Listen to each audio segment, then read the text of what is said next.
किसी मशहूर गालिब ने कहा है कि ये इश्क नहीं आसान। शायद उस गालिब ने कभी HDFC डायनेस्ट ब्लैक से HDFC इन्फिनिया में अपग्रेड करवाने की कोशिश नहीं की होगी। तो पिछले हफ्ते की वीडियो में हमने डिस्कस किया कि क्या फ़ायदे हैं HDFC इन्फिनिया में अपग्रेड करवाने के डायनेस्ट ब्लैक से। इस हफ्ते की वीडियो में हम बात करेंगे कि कैसे आप ये अपग्रेड करवा सकते हैं। तो देखिए 3-4 तरीके हैं जिससे आप ये अपग्रेड करवा सकते हैं और 3-4 चीज़ें हैं जो आपको ध्यान में रखनी चाहिए जब आप ये अपग्रेड करवा रहे हो। तो सबसे पहले बात शुरू करते हैं सबसे सिंपल तरीके से। तो देखिए अब जो HDFC इन्फिनिया कार्ड है सबसे प्रीमियम कार्ड है HDFC वालों का, और इसकी जो रिक्वायरमेंट है वो भी काफ़ी हाई है। जब मैं कंपेयर करूँ इसे डायनेस्ट ब्लैक से, जहाँ पे आपकी मंथली सैलरी 1.75 लाख मिनिमम होनी चाहिए, इन्फिनिया अगर आपको चाहिए तो you need an annual income of 40 lakh rupees. जी हाँ, आपके पिछले साल के ITR में 40 लाख के लगभग अगर इनकम है तो आपको आसानी से अपग्रेड करवाने का ऑप्शन दिया जा सकता है। तो सबसे पहला क्राइटेरिया तो यही है कि अगर आपका ITR पिछले साल का 40 लाख रुपए से ऊपर का था तो डेफिनेटली आप एलिजिबल हैं इन्फिनिया में अपग्रेड करवाने के लिए। ना आपको कुछ नहीं करना है, अपने रिलेशनशिप मैनेजर को रीच आउट करना है, बताना है कि ये डॉक्यूमेंट्स हैं मेरे पास, वो सबमिट करने हैं। एक फॉर्म भरना पड़ता है जो चेन्नई जाता है, HDFC का जो क्रेडिट कार्ड सेंटर है वहाँ पे जाता है, वो वहाँ पे प्रोसेस करते हैं। सिंपली आपको इन्फिनिया कार्ड में अपग्रेड करके कार्ड भेज देंगे ऑन योर एड्रेस। तो ये तो है सबसे सिंपल तरीका, पर सबसे मुश्किल तरीका भी, क्योंकि अब सबकी ही सैलरी तो 40 लाख से ऊपर नहीं होती है एंड काफ़ी बड़ा बैरियर है ये। तो इसका क्या मतलब है कि अगर आपकी सैलरी 40 लाख से ऊपर नहीं है तो आप क्या क्रेडिट कार्ड अपग्रेड नहीं करवा सकते? जी नहीं, कुछ और तरीके हैं, कुछ और फैक्टर्स हैं जो आपको ध्यान में रखने चाहिए।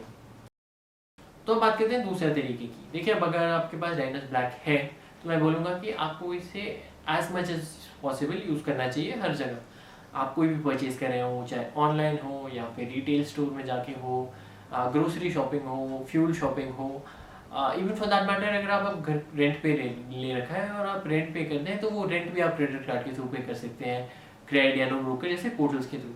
तो आपको ये सारे जो भी अवेलेबल अपॉर्चुनिटीज़ हैं यूज़ करनी चाहिए to show that maximum spend on your credit card. इसके क्या फ़ायदे होंगे कि देखिए इससे 2 फायदे होंगे। एक तो आपकी जो क्रेडिट हिस्ट्री है वो स्ट्रॉन्ग होएगी। जैसे जैसे आप जितनी बड़ी पेमेंट्स करेंगे और टाइमली उनकी पेमेंट करेंगे क्रेडिट कार्ड में, उससे आपके क्रेडिट स्कोर में इम्प्रूवमेंट होगी, जो कि बैंक को मदद करेगा भरोसा बनाने में कि हाँ आप एक लॉयल कस्टमर हैं, आप अपनी पेमेंट टाइम से करते हैं, आपको एक बेटर कार्ड दिया जा सकता है। दूसरा चीज़ ये है कि जब आप स्पेंड बड़ा करते हैं तो आपकी जो स्पेंड लिमिट है वो भी ऊपर जाती रहती है। जितना बड़ा परचेज रेगुलरली करेंगे बैंक उतना ही कंफर्टेबल होगा आपकी क्रेडिट लिमिट बढ़ाने में।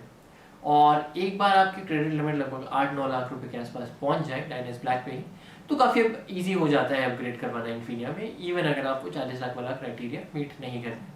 और तो मैं तभी कहूँगा कि आपकी सैलरी ठीक ठाक होनी चाहिए, 40 लाख नहीं, अगर 30 के आसपास हो तो डेफिनेटली दैट हेल्प्स। बट मुझे ऐसे नहीं लगता कि ये भी डील ब्रेकर होगा अगर आप उस तरह का स्पेंड दिखा पा रहे हैं क्रेडिट कार्ड पे। अगर आपका साल का 8-9 या 6-7 लाख स्पेंड है जो आपने रेगुलरली पे किया है on time, that definitely helps in your case to upgrade to an Infinia card. तो इसलिए मैं रिकमेंड करूँगा कि अगर आपके पास अभी डायनेस्ट ब्लैक है आप उसमें मैक्सिमम परचेजेस कीजिए, एक ही कार्ड यूज़ कीजिए सारे परचेजेस के लिए rather than using different credit cards. उस कार्ड पे हिस्ट्री बनाइए और HDFC को भरोसा दिलाइए कि हाँ उस तरह के बड़े स्पेंड करने में सक्षम है और आपको इन्फिनिया डेफिनेटली देना चाहिए। अच्छा, इसमें तीसरी चीज़ ये है कि अगर आप ऑलरेडी डायनेस्ट ब्लैक कस्टमर हैं और आपके पास HDFC का बैंक अकाउंट नहीं है, तो सबसे पहले तो आपको बैंक अकाउंट खोल के रख लेना चाहिए।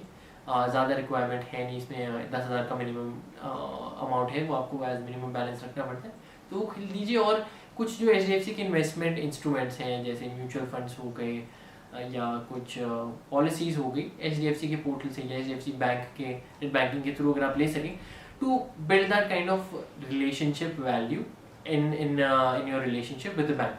अगर आप 20-25 लाख का या 10-15 लाख का भी मान लीजिए रिलेशनशिप बिल्ड कर पा रहे हैं HDFC के साथ, आइदर FDs खोल के या इंस्ट्रूमेंट्स पे इन्वेस्ट करके, तो वो रिलेशनशिप जब होएगा इतना बड़ा तो बैंक के ऑटोमेटिकली जो भरोसा है आप पे वो काफ़ी ज़्यादा रहेगा, क्योंकि अगर आप इतने पैसे इनके साथ इन्वेस्ट कर रहे हैं तो definitely they will consider you as a trustable partner जिनके साथ आप बड़े ट्रांजैक्शंस कर सकते हैं।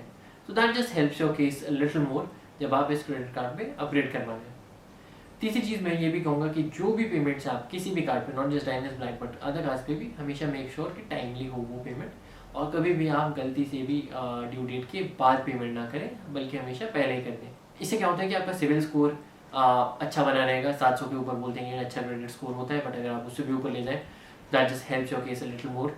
तो मैं बोलूँगा कि आप टाइमली पेमेंट्स करते रहें, बड़े परचेजेस करें, जिससे आपका सिविल स्कोर भी सही रहे, बैंक का भरोसा आप में बने रहे और आप एक अट्रैक्टिव कस्टमर की तरह दिखे HDFC बैंक में। देखिए क्रेडिट कार्ड बिजनेस में जो बैंक कमाता है वो इस तरह कमाता है कि जब आप परचेजेस करते हैं तो बैंक की सारी कमाई ही उस पर होती है। जितना बड़ा आप परचेज करेंगे उतने बैंक का ज़्यादा मार्जिन रहेगा या उतना ज़्यादा प्रॉफिट रहेगा बैंक को इस बिज़नेस को चलाने में।